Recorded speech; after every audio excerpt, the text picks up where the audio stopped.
காலை வணக்கங்களும், வா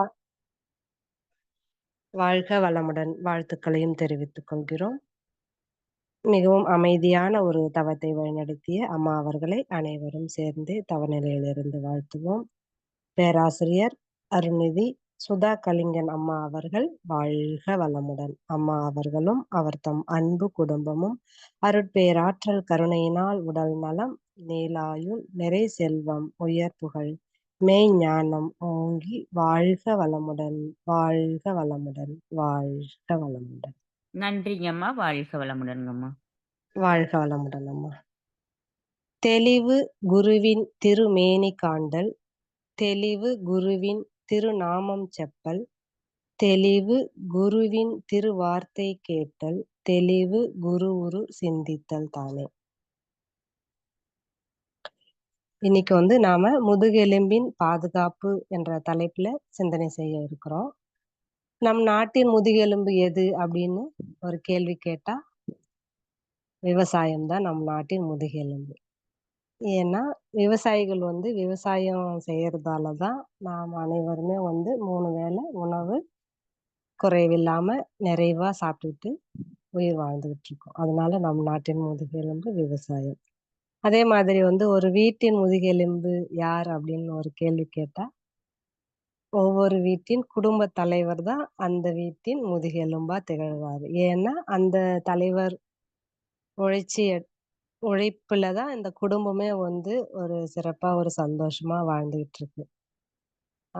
இன்னும் சில குடும்ப தலைவர்கள் சொல்லுவாங்க, குடும்பத் தலைவி தான் எங்க குடும்பத்துக்கு முதுகெலும்பு அப்படின்னு சொல்லுவாங்க நெறைய பேரு. இப்படி பல உதாரணங்கள நாம சொல்லிக்கிட்டே போலாம். அவ்வளவு முக்கியத்துவம் வாய்ந்தது தான் இந்த முதுகெலும்பு. இப்போ இந்த முதுகெலும்பு தான் இந்த உடல் என்ற அந்த வாகனத்தையே நாம பயணம் செய்வதற்கு இந்த முக்கியமா இருக்கிறது இந்த முதுகெலும்பு தான். அப்போ நம்ம பொறந்திருக்கோம். நம்மளுடைய பயணம் முடியிற வரைக்கும், நாம நல்ல ஆரோக்கியமா நம்மளுடைய இந்த வாழ்க்கை வாழ்றதுக்கு துணையா இருக்கிறது எது? அதாவது நம்மளுடைய கடைசி வரைக்கும் கூட வர்றது எது அப்படின்னு கேட்டா, இந்த உடல் தான் நம்ம கூட வரும். அப்போ இந்த உடல நாம எப்படி பாதுகாப்பா வச்சுக்கணும் அப்படின்றதுக்கு, நாம சிந்தனை செய்யணும். நாம ஒவ்வொருத்தருமே இன்பமா வாழணும்னு தான் நெனைக்கிறோம். ஆனா, அந்த இன்பம் எப்படி நம்ம அனுபவிக்க முடியும் அப்படின்னு பார்த்தோம்னா, இந்த உடலால தான் நாம இந்த இன்பத்தை அனுபவிக்கும். அப்போ இந்த உடல் ஆரோக்கியம் இல்லாம இருந்துச்சுன்னா, நம்மளால இந்த இன்பமே அனுபவிக்க முடியாது இல்லையா? துன்பம் தான் நாம அனுபவிப்போம். அதனால தான் நோயற்ற வாழ்வே குறைவற்ற செல்வம். நோயே இல்லாம இருந்தாவே அதுதான் குறைவற்ற செல்வமா நாம இருக்கு. அப்போ அந்த மாரி அதுக்கு நாம என்ன பண்ணணும்? இந்த உடல நோயற்ற வாழ்வாகவே இல்லாம நம்ம இருக்கணும் அப்படின்னா, நாம என்ன பண்ணணும்? அப்படின்றத நாம சிந்தனை செய்யணும். அம் ஔவையார் சொல்றாங்க, "பரமாய் சக்திக்குள் பஞ்சமாபூதம் தரமாரி தோன்றும் பிறப்பு." இந்த பஞ்சபூதங்கள்ல வந்து தான் நம்மளோட உயிர் உருவாகுது. இந்த பிரபஞ்சத்துல இருக்கிறதும் பஞ்சபூதங்கள் தான். நம்மளுடைய உடல்ல இருக்கிறதும் இந்த பஞ்சபூதங்கள் தான். பஞ்சபூதங்கள் தான் உடலாவே நமக்குள்ள இருக்கு. அப்போ அண்டத்தில் இருக்கிறது தான் இந்த பிண்டத்திலும் இருக்கு. அப்போ இந்த உடலும், உயிரும் இருக்கிறதால தான் நாம இந்த வாழ்க்கைய வாழ்ந்துகிட்டு இருக்கோம் இல்லையா? பட்டினத்தார் கூட பாடல்ல சொல்றாரு, "ஊனுக்குள் நீ நின்று உலாவினதைக் காணாமல் நான் என்றிருந்து நலனிழந்தேன் பூரணமே" அப்படின்னு பாடுறாரு. இந்த உடலுக்குள்ள இந்த இறைவன் இருக்கிறத நான் தெரியாம, இந்த உடல் இன்பங்கள்லயே மனத சிக்க வச்சு நான் இந்த உடல எடுத்துக்கிட்டேன். அப்போ நான் நலனிழந்த பூரணமே அப்படின்னு அவர் சொல்றாரு. அப்போ அந்த உடலுக்குள்ள யார் இருக்காங்கன்னா, இறைவன் இருக்கான். அப்ப அந்த உடல நாம எப்படி பாதுகாக்கணும் இல்லைங்களா? இப்ப இந்த உயிர் உய்ய வேணும். அப்ப அறிவிற்கு ஒரு முழுமை பேறு வேணும். நமக்கு எந்த வீட்ல இருந்து வந்திருக்கோமோ, அந்த வீடு நம்ம அடையணும். அப்போ அதுக்கு உதவியா இருக்கிறது இந்த உடல் அப்படின்ற அந்த வாகனம் தான். அப்ப அந்த வாகனத்த நம்ம எப்படி பேணி பாதுகாக்கணும்? அப்போ பாதுகாத்தா தான் நாம இந்த ஆன்மீக பயணத்த சிறப்பா, வெற்றியா நிறைவு பெற முடியும் இல்லைங்களா? திருமூலர் கூட ஒரு பாடல்ல சொல்றாரு, "உள்ளம் பெருங்கோயில் ஊனுடம்பு ஆலயம். வள்ளல் பிரானாருக்கு வாய் கோபுர வாசல். தெள்ளத் தெளிந்தாருக்கு சீவன் சிவலிங்கம். கள்ளப் புலனைந்தும் காலா மணிவிளக்கே" அப்படின்னு பாடுறாரு.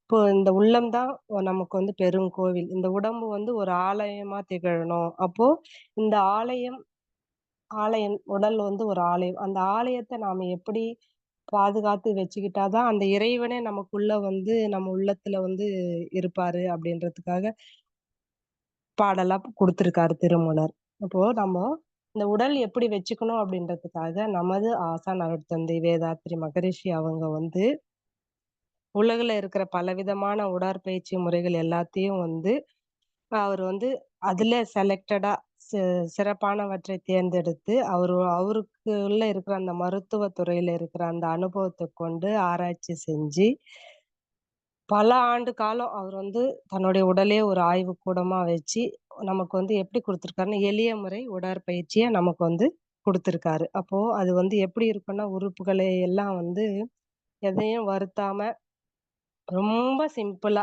அந்த பயிற்சியோட செய்யும்போது வந்து ஒரு எளிமையான உடற்பயிற்சி. அந்த மாரி நமக்கு வந்து குடுத்திருக்காரு மகரிஷி அவங்க. அப்ப அந்த பயிற்சி வந்து நம்ம செய்யும்பொழுது, இந்த உடல் இப்ப நம்ம பாடல் மூலமா பார்த்தோம் இல்லைங்களா? அத மாரி பாதுகாத்துக்க முடியும் அப்படின்றதுக்காக நமக்கு இந்த எளிய முறை உடற்பயிற்சிய நமக்கு வடிவமைச்சு குடுத்திருக்காரு நம்மளுடைய ஆசான் அவர்கள். நாம வந்து இப்போ முதுகெலும்பின் பாதுகாப்புன்ற தலைப்புல பேசுறதால, இந்த எலும்பு என்ன எப்படி இருக்கு நம்ம உடம்புல? இந்த முதுகெலும்பு வந்து எந்த மாதிரி நம்ம உடம்புல இருக்கு அப்படின்றத நாம இப்ப பார்ப்போம். இப்போ வந்து இப்ப நம்ம உடல் இப்படி ஒரு ஒரு ஸ்ட்ரக்சர் ஒரு உருவமா இருக்கிறதுக்கு காரணமே என்னன்னா, இந்த எலும்பு தான். இந்த எலும்பு எப்படி இருக்கு உடல்லன்னா, உறுதியா இருக்கு. அதே மாரி கெட்டி தன்மையாவும் இருக்கு. அ அதனால தான் இந்த உடல் வந்து ஒரு ஸ்ட்ரக்சர், ஒரு தோற்றத்த நமக்கு வந்து குடுக்குது. நம்ம உடம்புல மொத்தம் எத்தனை எலும்பு இருக்குன்னா, 206 எலும்புகள் இருக்கு. அப்போ வந்து ஒரு குழந்தை உருவாகும்போதே 3 மாசத்திலேயே வந்து அந்த குருத்தெலும்புன்றது உருவாயிடுதாம். அந்த குருத்தெலும்புகள் வந்து எப்படி இருக்குன்னா, அதுவும் ஒரு உறுதியா அந்த நெகிழும் தன்மையுடையதா இருக்குமாம். இது வந்து இணைப்பு திசுக்களால் ஆனது. அந்த அந்த குருத்தெலும்புகள் வந்து காது, மூக்கு, குரல் வலை போன்ற அந்த உறுப்புகளோட தோற்றத்தை வந்து இந்த குருத்தெலும்பு தான் வந்து குடுக்குது. இப்ப நம்ம வந்து முதுகெலும்பு பத்தி தான் நம்ம பார்க்கணும். இந்த முதுகெலும்பு எங்க இருக்கு அப்படின்னு பார்த்தா, நம்முடைய உடல்ல நடு பகுதியில இருக்கு. அது வந்து ரொம்ப, ரொம்ப முக்கியமான ஒரு பகுதி தான் இந்த முதுகெலும்பு. இந்த 33 முதுகெலும்புகள் வந்து இருக்குதாம். அது எப்படி இருக்குன்னா, அது ஒண்ணு மேல ஒண்ணு. அது நேர் வரிசையில வந்து ஒரு அடுக்கடுக்கா அடுக்கப்பட்டு இருக்குதாம். இந்த முதுகெலும்பு வழியா தான் முதுகு தண்டவடமே வந்து போது. தண்டுவடம் வந்து ரொம்ப பாதுகாப்பா இந்த முதுகெலும்பு வழியா போறதால ஒரு பாதுகாப்பாக இருக்குது. இந்த தண்டுவடம் வந்து எங்க போய் இணையுதுன்னா, மூளையோட சேர்ந்து இணையுது. இந்த முதுகெலும்பு இருக்கிறதால தான் நம்மளால வந்து என்ன பண்ண முடியுதுன்னா, நேரா நிக்க முடியுது. குனிஞ்சு ஏதாவது எடுக்க முடியுது, திரும்ப முடியுது. அதே மாரி நம்ம வந்து பின்னாடி திரும்புறதுக்கும், வளையறதுக்கும், நிமிர்றதுக்கு எல்லாத்துக்குமே இந்த முதுகெலும்பு தான் நமக்கு வந்து முதுகெலும்பு தான் காரணம். இல்லன்னா நம்மளால எதுவுமே பண்ண முடியாது, இந்த முதுகெலும்பு இல்லன்னா. அப்போ வந்து முதுகெலும்புல வந்து 24 எலும்புகள் வந்து தனித்தனியா அது எப்படி இருக்கும்னா, அசையற மாரி இருக்காம். மத்த 9 எலும்புகள் வந்து இணைந்து, அது அசையாத 2 எலும்புகளாக வந்து மனுஷன் முழு வளர்ச்சி பெறும்போது, அது வந்து இடுப்புக்கு அடியில அந்த பெரிய எலும்புகளா 2 எலும்புகளா மாறிடுது. அது வந்து 2 அசையா எலும்புகளா வந்து இடுப்புக்கு கீழ மாறிடுது. இப்போ முதுகெலும்பு அமைந்திருக்கிற இடத்திற்கு ஏத்த மாரி, அந்த எலும்புகளுக்கு வந்து பெயர்கள் இருக்கு அப்டின்றாங்க. இப்போ கழுத்துல பகுதியில இருக்கிற முதுகெலும்பு வந்து 7 இருக்கு. அது வந்து கழுத்து சார்ந்த முதுகெலும்பு. அதே மாரி மார்பு பகுதி முதுகெலும்புகள் வந்து 12 இருக்கு. அது வந்து மார்பு பகுதி முதுகெலும்பு. அதே மாரி இடுப்பு சார்ந்த முதுகெலும்புகள் வந்து 5 இருக்கு. அது வந்து இடுப்பு எலும்புகள். அப்போ இடுப்புக்கு அடியில உள்ள மூட்டு வந்து முக்கோண எலும்பு. மூட்டு முக்கோண எலும்பு. அது வந்து 5 இருக்குதாம். அது வந்து அதுக்கப்புறம் வந்து முதுகு தண்டின் அடியில ஆ வால் எலும்பு அப்படின்னு 4 இருக்காம். அது வந்து குரங்குகளைப் போல ஒரு காலத்துல வால் இருந்திருக்கு மனுஷனுங்களுக்கும். அது வந்து அப்படியே வந்து மாறி முதுகெலும்பு அடிப்பாகத்துல கோக்சிக்ஸ் என்ற வால் பகுதி மட்டும் இருக்குது. அது வந்து குரங்குக்கு எப்படி வெளியில வால் இருந்து அது மாரி தெரியாம, அது உள்ளுக்குள்ளேயே நமக்கு வந்து இருக்கு. அது இதனால ஏதாவது பயன் இருக்கா? அப்படின்னா இல்ல. அ அது வந்து ஒரு செயல்பாடும் இல்லாம அது அப்படியே இருக்கு. நம்ம கூட ஒரு பிக்சர்ல பார்ப்போம். குரங்குல இருந்தா நம்ம மனிதன் வந்திருக்கு. அது வந்து எப்படி கொஞ்சம் கொஞ்சமா வளைஞ்சு, வளைஞ்சு, வளைஞ்சு, வளைஞ்சு அப்படியே நேரா நிக்கும். அப்ப அந்த வால் உள்ள போன உடனே அந்த மனிதன் வந்து நிக்கிற மாரி அந்த படத்துல கூட நம்ம வந்து பார்த்திருப்போம். அப்போ இந்த மாரி தான் வந்து இந்த முதுகெலும்பு வந்து இருக்கு. அப்போ வந்து இந்த மூளையிலேருந்து வர்ற அந்த மூளையோட போய் சேர்ந்திருக்கு அந்த தண்டுவடம். அது வந்து எப்படி முதுகெலும்பால தான் பாதுகாக்குது. அப்போ வந்து அந்த மூளை தண்டுவடம் அதுக்கு வந்து நரம்புகள் வந்து எப்படி இருக்கு, என்ன அப்படின்றத பார்த்தோம்னா, 31 ஜோடி மூளை தண்டுவட நரம்புகள் வந்து இருக்கு. அது வந்து எல்லா பகுதிகளுக்கும் அந்த நரம்புகள வந்து செல்லுது. அ பகுதிகளுக்கும் போகுது. அப்போ இந்த நரம்பு மண்டலம் எப்படி நம்ம உடம்புல வேலை செய்யுது அப்படின்னு பார்த்தோம்னா, அம் இது வந்து ரொம்ப சிக்கல் நிறைந்த மண்டலம். இந்த நரம்பு மண்டலம். இது வந்து மத்த மண்டலங்கள் பணிகளையும் சேர்த்து ஒருங்கிணைச்சு இந்த நரம்பு மண்டலம் வந்து வேலை செய்யுது. அப்போ இந்த நரம்பு மண்டலத்துல ஏதாவது தடை ஏற்பட்டுச்சுன்னா, உடல்ல இருக்கிற உறுப்புகள எல்லாமே அப்படியே அப்படியே நின்னு போயிடும். செயல்படாமயே தடைப்பட்டு போயிடும். அப்போ ரொம்ப முக்கியமானது இந்த நர்வஸ் சிஸ்டம். உடல் உறுப்புகள வந்து இந்த வாதம் ஏற்படுறதுக்கும் இந்த நரம்புகள் தான் வந்து காரணம். உடல் இயக்கமே நின்னு போயிடும். இந்த நர்வஸ் சிஸ்டம் வேலை செய்யலன்னா. அப்போ வந்து அ நரம்பு மண்டலம் பாதிப்பு ஏற்பட்டுச்சுன்னா, நமக்கு தசைகள் கூட இயக்க முடியாம நாம உட்கார முடியாது, நடக்க முடியாது. சுவாச மண்டலமும் வேலை செய்யாம அப்படியே இதுவாயிடும். நின்னு போயிடும். அப்போ வந்து அ எல்லா நம்மளுடைய உயிரினத்துல இருக்கிற நடவடிக்கைகள் எல்லாத்துலயும் எது கட்டுப்படுத்துதுன்னா, இந்த நர்வஸ் சிஸ்டம். இந்த நரம்பு மண்டலம் தான் நமக்கு வந்து கட்டுப்படுத்துது. ஒரு நரம்பு சிற்றறை வந்து 80,000 நரம்பு சிற்றறைகளோட தொடர்பு இருக்காம். ஒரு நரம்பு வந்து 80,000 சிற்றறைகளோட லிங்க் இருக்கு. இப்போ வந்து உடல்ல ஃபுல்லாவே என்ன இருக்குன்னா, நரம்புகள் வந்து பின்னி பிணைஞ்சு பரவி இருக்கு. அப்போ நரம்பு மண்டலத்த 2 பகுதிகளா பிரிக்கிறாங்க. என்னன்னா, மைய நரம்பு மண்டலம், புற நரம்பு மண்டலம் அப்படின்னு 2ஆ பிரிக்கிறாங்க. இப்போ ம மைய நரம்பு மண்டலத்த வந்து 2 பிரிவா பிரிக்கிறாங்க. என்னன்னா, ஒண்ணு வந்து சென்ட்ரல் நர்வஸ் சிஸ்டம் அப்படின்றாங்க. மைய நரம்பு மண்டலம். அது வந்து ஒண்ணு மூளை பகுதி. 2வது பகுதி தான் இந்த தண்டுவடம். அதாவது ஸ்பைனல் கார்டு. இது வந்து எப்படி இருக்கு அப்படின்னு பார்த்தா, அ முகுலத்தின் தொடர்ச்சியா அந்த முதுகின் அடிப்பகுதி வரை நேரா ஒரு உருளை வடிவமா அமைப்பா இருக்காம்.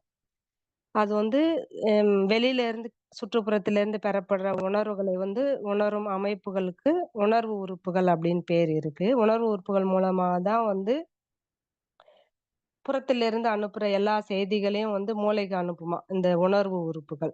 அப்போ வந்து இது வந்து மூளையிடும் கட்டளைகளை வந்து உடலின் பல பகுதிகளுக்கு வந்து கொண்டு செல்லும் பணியையும் இது செய்யுது. மூளைக்கு போகும். மறுபடியும் மூளை என்ன சொல்லுதோ, அப்போ அந்த உடல்ல எல்லா பகுதிகளும் வேலை செய்யுது. அந்த அளவுக்கு ஒரு முக்கியமா இந்த நரம்பு மண்டலம் வேலை செய்கிறது. அப்போ வந்து தண்டுவடம், கழுத்து பகுதியில வந்து இடுப்பகுதியில வந்து எப்படி இருக்கும்னா, அந்த வந்து தட்டையா அகன்று இருக்குமாம். இது வந்து கழுத்து புடைப்பு, இடுப்பு புடைப்பு அப்படின்னு வந்து பேரும் இருக்காம் இதுக்கு. அ தண்டுவடத்துல குறுக்கு வெட்டு தோற்றத்துல வந்து அதனுடைய மையப்பகுதியில என்ன கலர் இருக்கும்னா, சாம்பல் நிறமா இருக்குமா. அதனை அத சுத்தி வந்து வெள்ளை நிறமா காணப்படுதாம்.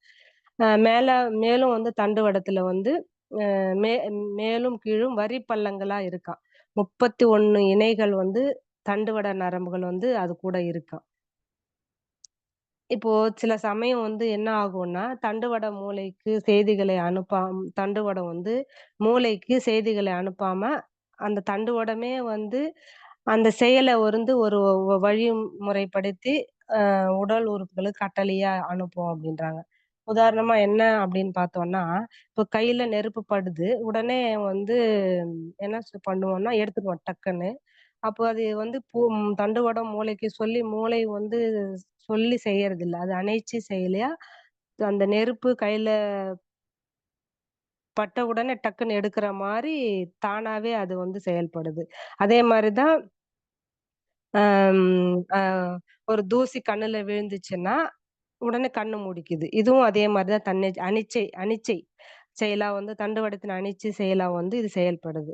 அப்போ மூளை தண்டுவட திரவம் அப்படின்னு வந்து மைய நரம்பு மண்டலத்துல ஒரு பாதுகாப்பு உறையா அமைஞ்சிருக்காம். இது வந்து எவ்வளோ இருக்கு அந்த திரவம் அப்படின்னு பார்த்தா 100லேருந்து 200 மில்லி தான் நம்ம உடம்பு மனிதரோட உடம்புல இருக்கு. இது மூளை தண்டுவட திரவம். இந்த இந்த இரத்த பிளாஸ்மாவின் சிறப்பு ஒரு நீரா இது வந்து அமைஞ்சிருக்கு. இது என்ன பண்ணுது அப்டின்னா, மத்திய நரம்பு மண்டலம் ஏதாவது ஒரு அதிர்ச்சிக்கு உள்ளாச்சுன்னா, இந்த திரவம் தான் அத தாங்கிக்கிட்டு, இந்த மைய நரம்பு மண்டலத்தில உள்ளேயும் சரி, வெளியும் சரி எந்த பாதிப்போ, ஒரு அழுத்தமோ ஏற்படாம அது வந்து பாதுகாக்குது. இந்த அளவுக்கு நமக்கு வந்து இறைநிலை வந்து எப்படியெல்லாம் நமக்கு எலும்பு குடுத்து, அதுக்குள்ள வந்து நரம்புகள் குடுத்து, தண்டுவடத்த குடுத்து, இந்த அளவுக்கு நமக்கு உடல் வந்து இறைநிலை படைச்சிருக்கு. அப்போ இந்த உடல் ஆரோக்கியமா இருக்கிறதுக்கான செயல்கள் தான் நாம வந்து செஞ்சோம்னா, இந்த உடல் வந்து ஆரோக்கியமா இருக்கலாம் இல்லைங்களா? அப்போ நம்ப இந்த உடல் ஆரோக்கியமா வச்சுக்கிறது நம்ம கையில தான் இருக்கு. நம்ம ஆசான் அவர்கள் குடுத்திருக்கிற பயிற்சிகள் 9 வகையான உடற்பயிற்சிகள் குடுத்திருக்காரு. அதுல வந்து மிகவும் முக்கியமான பயிற்சி மகராசன பயிற்சி. அப்ப அந்த மகராசன பயிற்சிய நாம செய்யும்போது, நாம வந்து இந்த முதுகெலும்ப வந்து எந்த அளவுக்கு முதுகெலும்ப நாம பாதுகாக்கலாம். அது வந்து மகரா அப்படின்றது வந்து சமஸ்கிருதத்துல முதலை அப்படின்னு பொருளாம். நம்ம மகராசனம் செய்யும்போது எப்படி இருக்கு அந்த இது தோற்றம் அப்படின்னா, முதல வந்து எப்படி இருக்கோ அந்த மாரி இருக்கு. இப்ப இந்த முதலை எப்படி இருக்குன்னா, அது வந்து ரொம்ப சக்தி வாய்ஞ்சது, வலிமையானது. அதனோட அறிவு கூர்மையா இருக்குமா, ஆனா அது ரொம்ப அமைதியா இருக்கும். அதனோட ஆயுள் காலம் வந்து 80லேருந்து 200 வருஷ காலம் அது உயிர் வாழுதாம். எப்படி அப்படின்னு பார்த்தா, அதனோட சுவாசம் வந்து 1 நிமிஷத்துக்கு 1 இல்ல 2 மூச்சு தான் விடுமாம். அதனால தான் அதனோட ஆயுள் காலம் நீடிச்சிருக்கு. நாம வந்து 1 நிமிஷத்துக்கு 15லேருந்து 16 வரைக்கும் நம்ம விடுறோம் இல்லைங்களா? அப்போ இந்த மகராசனா வந்து அந்த முதலை அப்படின்ற அந்த ஆசனம் அது எப்படி இருக்கோ அந்த தோற்றத்துல தான் நம்ம இந்த மகராசனா பண்றோம். நமக்கு வந்து மகரிஷி அவங்க வந்து இந்த மகராசன பயிற்சிய வந்து நல்ல மல்லாந்து படுத்துக்கிட்டு முதல் பயிற்சி. நிலை 1, நிலை 2 அப்படின்னு வந்து மகராசனத்துல குடுத்துருக்காரு. 45 டிகிரில நம்ம சின்முத்திரையில வச்சுக்கிட்டு நம்ம உடல வந்து அம் தலை வலது பக்கம் திரும்பும்போது, கால் இடது பக்கம் திரும்பணும். நேரா நீட்டிட்டு. அப்போ வந்து 3 முறை நாம செய்யும்போது, நமக்கு வந்து இந்த அதே மாரி 7 நிலைகள் நமக்கு மகராசனத்துல வந்து சுவாமிஜி வடிவமைச்சு குடுத்துருக்காரு. அப்போ நாம இந்த 7 நிலை பயிற்சிகளையும் நிலை 1க்கு 3 முறை நாம இந்த பயிற்சிய நாம செய்யும்போது, நம்ம உடல் வந்து ஆரோக்கியமா படுது. நிலை 2ல வந்து நாம வந்து அப்படியே குப்புற படுத்துக்கிட்டு, நாம வந்து சின்முத்திரை இல்ல, கை வந்து திருப்பணும். ம திருப்பும்போது திருப்பி திருப்பணும். உடல திருப்பும்போது, அது மாரி அதுலயும் நிலைகள் 7 குடுத்துருக்காரு. அப்ப அந்த மாரி நம்ம பண்ணும்போது, நமக்கு வந்து நெறைய பயன்கள் எந்த அளவுக்குன்னு சொல்ல முடியாது. அந்த அளவுக்கு பயன்கள் நமக்கு குடுத்துருக்காங்க. அப்போ நம்ம இந்த இந்த மாரி இந்த மகராசன பயிற்சி செய்யும்போது, நம்ம அந்த உடல முறுக்கும்போது, இந்த உடல் ஃபுல்லா வந்து நமக்கு வந்து ஒரு இயக்கம் நமக்கு கிடைக்குது. அதே மாரி கால் முதல் தலை வரை எல்லா பகுதிகளும் என்ன ஆகுதுன்னா, நம்ம நம்ம வந்து சுறுசுறுப்பு அடைகிறோம். பர்ட்டிகுலரா முதுகெலும்பு வந்து முதுகெலும்புல இருந்து உடல் முழுதும் செய்ற அந்த நர்வஸ் சிஸ்டம் வந்து நல்ல வலுப்பெற்று நமக்கு வந்து நல்லா வேலை செய்யும். அதே மாரி நமக்கு வந்து இந்த சுரப்புகள் வந்து நல்ல சீரடைந்து பலம் பெறுது நம்ம இந்த மகராசன பயிற்சி பண்ணும்போது. அதே மாரி ஒரு பேராசிரியர் கூட ம் வர்மக்கலை பேராசிரியர், நம்ம மனவளக்கலை பேராசிரியர் தான் வர்மா பாயிண்ட் எல்லாம் வந்து எங்களுக்கு வகுப்பு எடுத்தாரு. அப்போ வந்து இந்த சுகர், பிபி எல்லாமே கண்ட்ரோல் பண்ணும். அதுக்கு நான் பயிற்சி சொல்லிக் குடுக்குறேன் அப்படின்னு சொல்லிட்டு, அவரு வந்து மகராசன பயிற்சி தான் சொல்லிக் குடுத்தாரு. வர்மா பாயிண்ட்கள் எல்லாத்தையும் அழுத்தம் பெறுறதால நமக்கு வந்து இந்த இன்சுலின் சுரந்து, இந்த சுகர் வந்து நம்ம கண்ட்ரோலுக்கு வருது. பிபி வராது.